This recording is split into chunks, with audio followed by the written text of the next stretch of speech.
potential for growth that exists here. Personality, the things that I've been describing about both of you have been your personalities.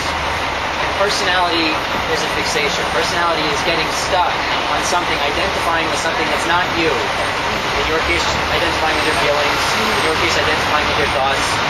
And those things aren't actually you. The more you identify with those things, the more predictable you get, the more algorithmic you get.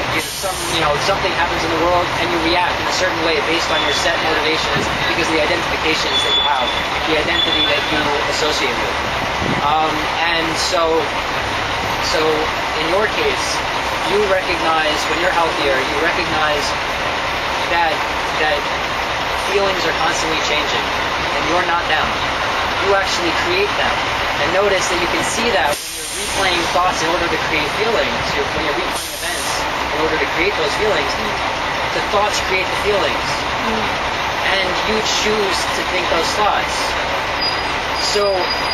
And the same thing applies with you in terms of you choosing the thoughts. You're identifying with these thoughts and you're replaying them, but ultimately you choose the thoughts that you're thinking.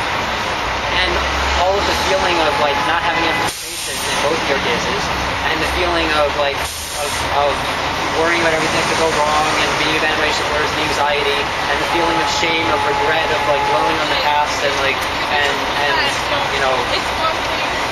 feeling like you don't like who you are because you haven't been true to whatever identity you created for yourself, an unrealistic identity because it's like a freeze frame of an emotion, like this is who I am, as opposed to the recognition of the constantly changing emotions that you're creating.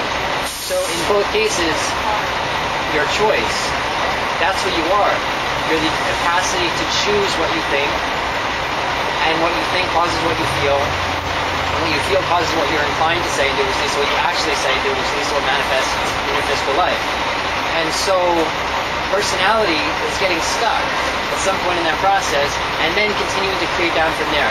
Because when we react to things, you're inclined to act, and then you notice that if someone yells at you, you're inclined to yell back, then you notice, maybe you just yell back, then you're inclined to go back, then you notice the anger, then you notice the thought associated with it, why is this person yelling, this person getting angry, and then you notice the choice, the ability to choose to change. But you might not react all the way up, and if you don't, then you react down from wherever you left off.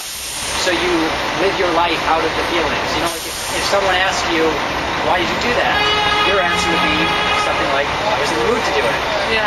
I felt like doing it. Yeah. It's all about the feeling. It starts at feeling and the process down. And then you were inclined to do it, and then you did it.